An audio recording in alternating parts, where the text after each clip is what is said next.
Hello and welcome to episode 39 of The Garden Log with me, Ben Dark. I am a gardener and I'm also a podcaster. You are listening to the fruit of those two seeds.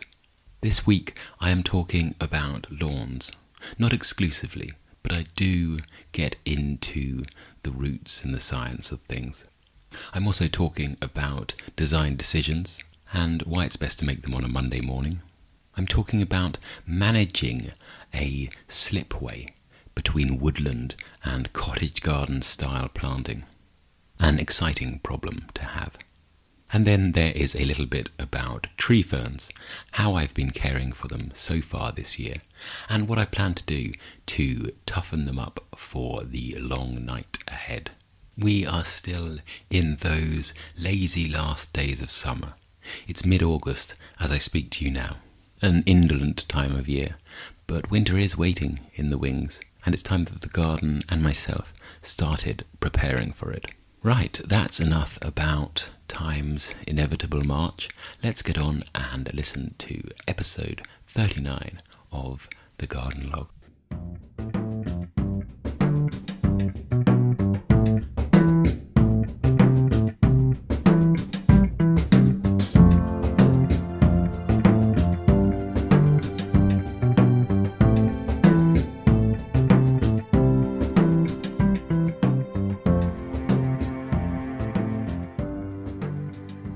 Welcome to the week in gardening.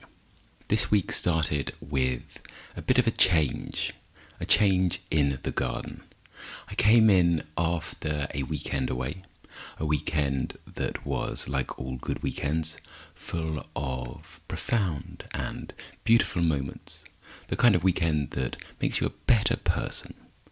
And I came back into the garden and I thought I need to transfer some of this into the garden itself. So I went to an area that has always niggled at the back of my mind as being wrong. It's an area on the edge of the rockery that has this small and incredibly pointless mound of grass. And the mound of grass is at an awkward angle to the rest of the large bed. And what this mound of grass does is get in the way of everything. It gets in the way of the ride-on mower, primarily. It also gets in the way of an aesthetic appreciation of the garden. And it gets in the way of the flow of the flower bed more generally. It's an ugly, awkward nub of grass. And every time I do the lawns, I have to go back afterwards with a strimmer and strim it. And why am I doing this? What's the point? I decided it was time for it to go. So we dug it out. The turf was removed. It became part of the larger flower bed. And I have to say, it looks magnificent. I think there's a fairly high correlation between what the ride-on mower finds ugly and what the human eye finds ugly.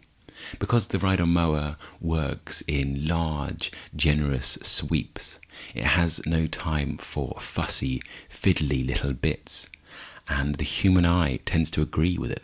Maybe if you were starting a new garden completely from scratch, you could plan it out with a ride-on mower, attach a can of spray paint to the back, and go in wild, rampaging arcs, and see what it tells you to do. It's an idea. Anyway, I think the principle is pretty general, that in a large garden, the various aspects of it should be large and generous themselves. Small things look mean and nitpicky in big gardens. This isn't just flower beds, though it's particularly flower beds.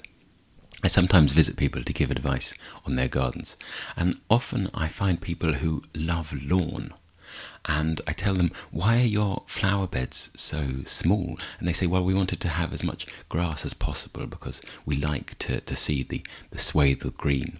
And actually, once you explain that the lawn will almost seem bigger if it seems more natural, and that what this little awkward flower bed is doing is breaking your eye, jarring it, making it hurt, and taking it away from the majesty of your lawn. If you made the flower bed bigger and more natural, flowing to the shape of the land or the shape of the boundaries, then your lawn will seem more comfortable in itself, and comfortable people, confident people, I think, appear bigger. I should say that the small and fussy principle also attaches itself to lawn stripes. This week I did some of the lawn, the large lawn, with a pedestrian mower. I was trying to do some of that stripe art that they're very good at some gardens. I think at Wisley they're very, very good at doing artistic shapes in the grass. And I thought I'd have a little go at that, playing around, a bit of fun. And I found that on a large lawn, using a pedestrian mower to make the stripes gives you an effect that is more akin to corduroy than the bold hoops of an exciting lawn. So there's a lesson for you. Make sure that the size of your roller matches the size of your grassed area. Anyway, I wasn't going to talk about stripes. The section that we've now dug out is an extension to the rockery. So we seeded it with some rocks and then gave it a layer of our ultra-high grade, extremely well-filtered compost. And I think it looks absolutely fantastic. The bare soil is not really soil, it's a mulch of dark, rich compost. It looks like someone has smashed a load of perfectly succulent chocolate cakes over it. I think it looks great. And I don't know why, because normally I like to see plants, but I'm almost reluctant to plant this area up. I think it might be plant fatigue. It's been a long season, and I have been fiddling and obsessing with green things for such a long time now that maybe my brain and my eyes are ready to just see some soil. I think there's probably an equivalent in early March when you're so sick of winter and seeing bare ground that you'll just want to see anything coming up, even if it's the world's most noxious, toxic and deadly weed. That is to say, that was Monday. I extended an area of the flower bed.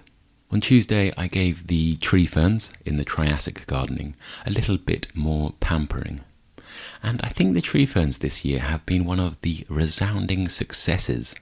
I don't know why, but I tend to talk a lot about the failures, almost because I'm using this as an aid memoir, so I'll be able to go back and listen next year to the episodes as I go along and think, oh yes, I made that mistake again. But I don't sometimes celebrate the successes, and the tree ferns have done fantastically this year. Last year, they stopped unfurling new fronds in around May, and I think that's because I let them dry out, and they just lost that hydraulic power to pump out and unroll, almost to the stage where they froze half open, some of the tendrils, and just stayed that way until the winter. This year they are still chucking them out. They are still rolling out fronds like carpet from the back of a van. Part of this is because we've been watering them incredibly heavily, with watering cans twice a week and feeding them a high nitrogen feed once a week as well, which I did on Tuesday. I've decided now, though, that this will be their last feed of the year. They've had a very good run of it, but now I think it's time to start toughening them up for winter. I don't want lots of new growth when we start to go into cold months. I want tough, grizzled, hardened growth. I should start thinking about this for myself as well. I should start thinking about toughening myself up for winter, because it's on its way. Or maybe I shouldn't. Maybe I should start fattening myself up, like a grizzly bear. Maybe I should start gorging on late summer salmon and berries from the hedgerows, so that I have a good insulating layer for the winter to come. I don't know. What's your tactic for winter? Answers to thegardenlogpodcast@gmail.com. Anyway, that was the day of Tuesday. I didn't just feed the tree ferns, I also did other bits and pieces. Quite a bit of watering, actually. I know that the heat wave has officially broken now, and that we have had some precipitation dropping onto our heads and onto our leaves, but the ground's still fairly dry under there, and plants that you've been watering for the summer will still need their water. Unfortunately, the water seems to have come too late for some plants. Not really in the garden. We managed to get everything through, I think. But driving around, I see a lot of dead birch in the motorway sidings and next to the roads. I think birch have suffered more than the other trees, and a lot of them I don't think will come back. You can see them. Take a look when you are next going on a train or in a car, and you'll see these patches of russet brown where the birch used to be. Though we managed to not lose any plants to the drought, doesn't mean that our plants aren't dying all the time. On Wednesday I dealt with a few of these plants. These were some dahlias and some cosmos in the big long border. And these plants, I noticed, were looking very wilted. So I went over to investigate, and a similar thing had happened to both of them. They'd almost snapped completely off at the base. I don't know what happened. I don't know if it was wind or if it was a drunkard fell into the flower bed at some stage. But they'd severed the plant as it came out of the soil. Now, I'd noticed this wilting had been going on for about a week. I'd watered them a couple of times, hoping that would help, but it didn't. The amazing thing was that neither of them actually died completely. They were just barely hanging on to their roots by a few threads of xylem and phloem, but they still continued to be just about alive. It's amazing the resilience of these things. But this is to be a magnificent garden, not a nice garden, and therefore there isn't really room for plants that are just about alive. So I took them out. I left the dahlia tuber in the ground. I'll lift it when I lift the rest of them. The cosmos came out completely. Now the gap isn't too much of a problem because we have one last flush of colour to come in that border. The Aster Novae Angliae, Harrington's pink, which I'm sure lots of you know. It's that rather shocking bright pink one.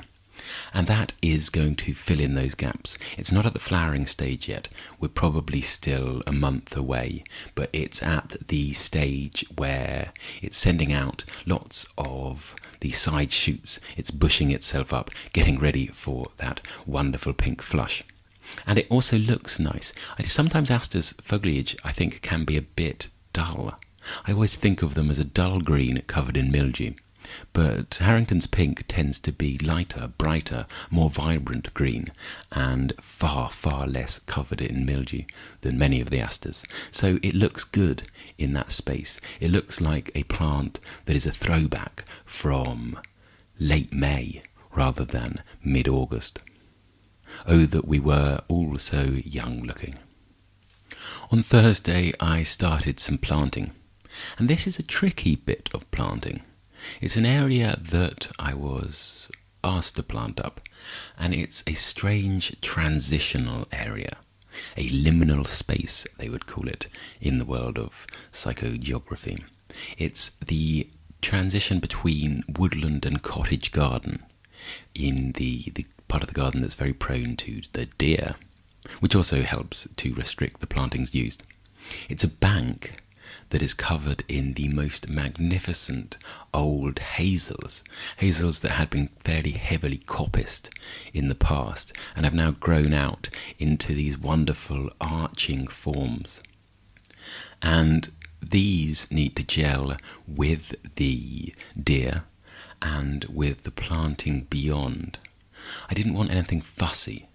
The obvious deer-proof plant for shade is the hellebore, and I didn't want the hellebore because the hellebore is an architectural plant in itself. We already have a bank and some beautifully shaped trees. I didn't want other shapes and forms and spires or mounds contrasting with them. I just want a ground cover. So I've gone for a plant that many gardeners hate, but I like.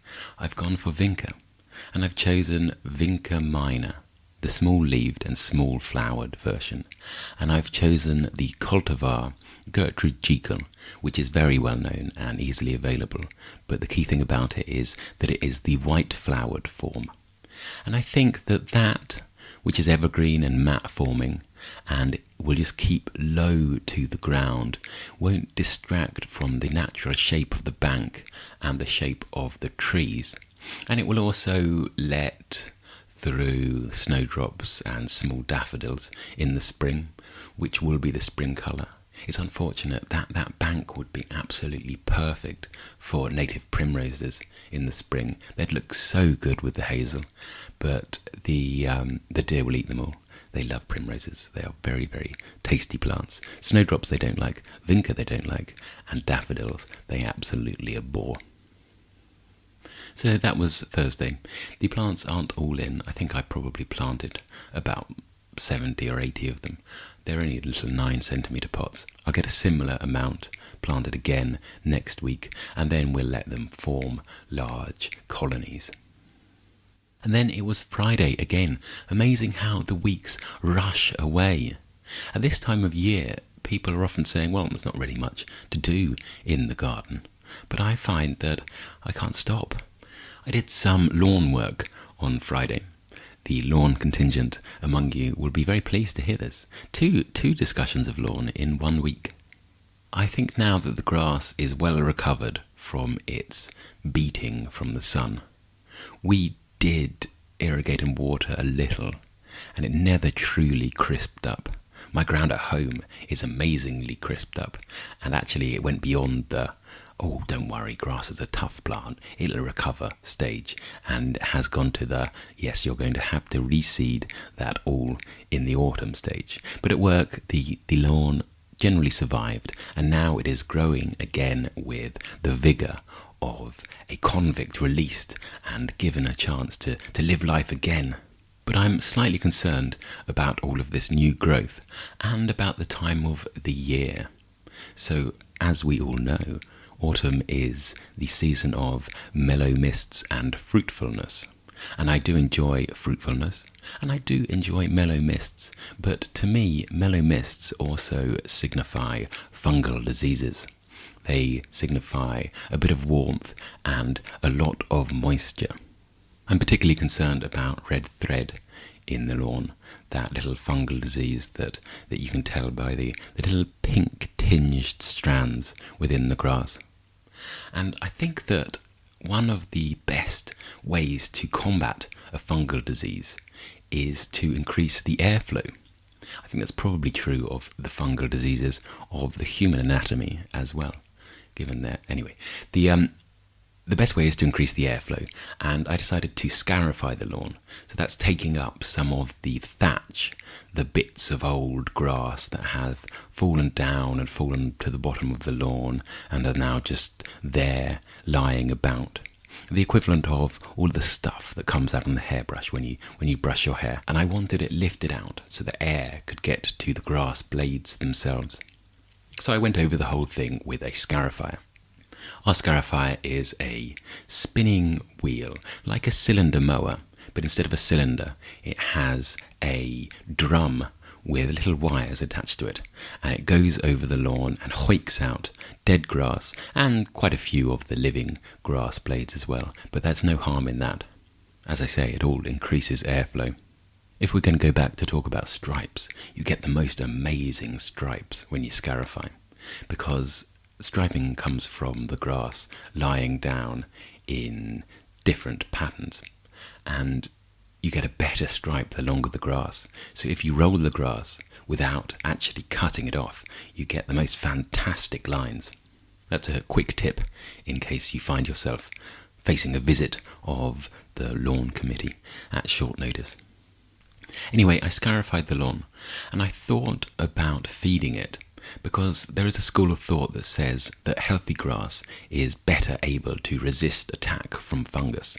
But in the end, I didn't feed it, because there's also a school of thought that says that new growth promoted by over-fertilized grass is the most vulnerable growth to fungus. It's a blessing that we work in an industry so full of contradictions. Can you imagine treading a path where everything was laid out with no room for deviation or distraction? It also means that you can justify any decision you've made in the garden, be it the complete 180 degrees wrong one, by saying, well, actually, sometimes it's better to do, and so on. So that was it. A week of ferns, of deer, of grass, and of planting, within a year of ferns, deer, grass, and planting. It was a good week, but it's over now.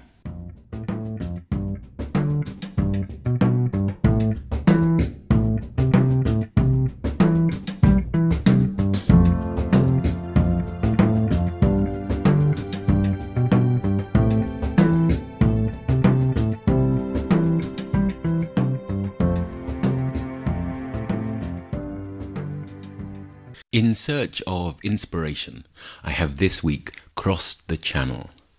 Not literally, metaphorically. I've crossed an imaginative channel. I've gone to the French garden media. I was thinking that I consume quite a bit of the British garden media. I read magazines and watch the occasional television programme, and I have a connection to various people on social media. But I don't really know much about what is going on in the rest of Europe. So I made a conscious decision to try and find a French gardening programme, the equivalent of Gardener's World for France. And I came across a wonderful chap called Jean-Philippe Tessier. And he is a landscape architect and television presenter. I think he's probably slightly from the Monty Don school of television presenter, more than the Titchmarsh. He's the kind of television presenter who would boast about not owning a television. You get people like this. You sometimes come across landscape architects who boast about not having a garden, just having a landscape. I couldn't possibly intervene in such a domestic and fussy way, that sort of thing. Anyway, he's actually very good, and I found a lot of his programmes. He's got a series sort of like that, Around the World in 80 Gardens, where he goes off to various great gardens in Europe. And I found the episode where he visits Blenheim Palace. And Blenheim, of course, is quite exciting for a French gardener, because it's named after the Battle of Blenheim, a famous English victory against the French. And the whole iconography of the place, as they do make clear in the programme, is based around Frank bashing. There are upturned fleur-de-lis on the columns being crushed by cannonballs, and there's a French cockerel being eaten by a lion. Anyway, he goes there to talk about the Capability Brown landscape. And there are various conversations with garden historians, actually 3 historians packed into half an hour. It's quite academic. I liked it a lot. And there are lots of drone shots, lovely shots from the drone of the landscape and the gardens. More shots of the formal terraces, the stuff put in by Monsieur Achille Duchamp in the 1900s than the landscape itself, the brown landscape, because from a drone, an English landscape garden looks an awful lot like a very big field with a house set in it. I think this is quite interesting. It's something that I think needs more study, the impact on photography in garden styles and trends. I think people have studied it for fashion, how different trends in the development of film influenced the clothes of the period, but I'm sure it affects gardens. And I wonder if drones and the ease of seeing gardens from above now will lead to more symmetrical bedding style plantings, things like hedges and cut beds that look fantastic from the air. I don't know. Watch this space. Anyway, there are lots of long shots like that, lovely violin music. And there are lots of these gardens. I think he's visited about 60 of them across Europe doing these programmes.